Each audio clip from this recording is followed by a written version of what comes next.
I have got a serious case of the Mondays. Y'all ready for the big show? I hate Mondays. I don't work Mondays. Say what? Talk about a case of the Mondays. Listen, I say we don't air this show. What are you talking about? As they say in Hollywood, the show must go on. It's Monday Madness. This is the show for you. Let's go. Hi, everybody, and welcome to NSS. This is the Reynolds Report.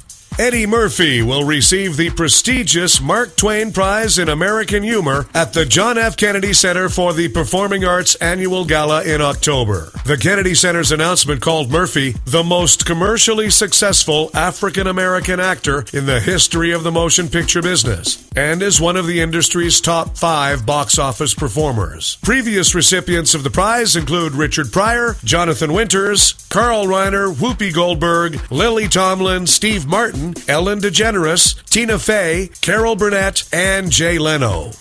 Jay Leno?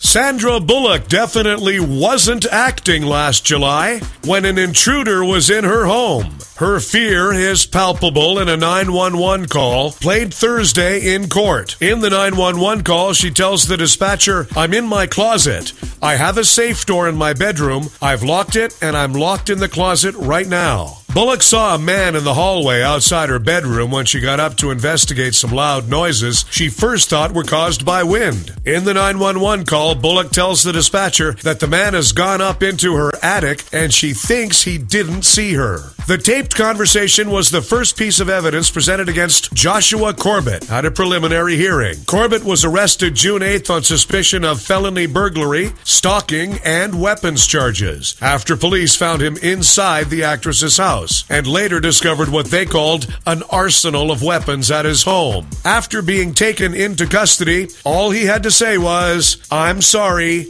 I love you, Sandy." In a recent interview, Michelle Obama said that the Secret Service taught eldest daughter Malia how to drive. In exchange, Malia taught the Secret Service how to throw a party when her parents are away.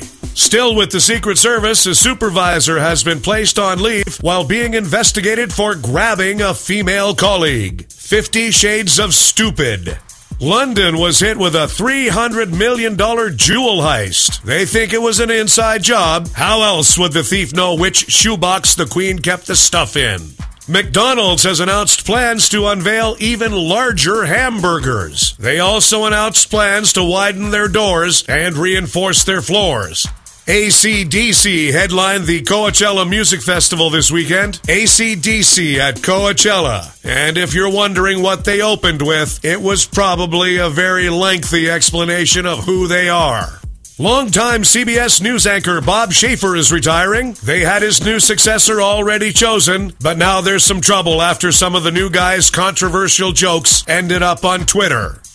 Walgreens in America says it will close about 200 stores. So now you might have to go nearly 2 whole blocks to find one.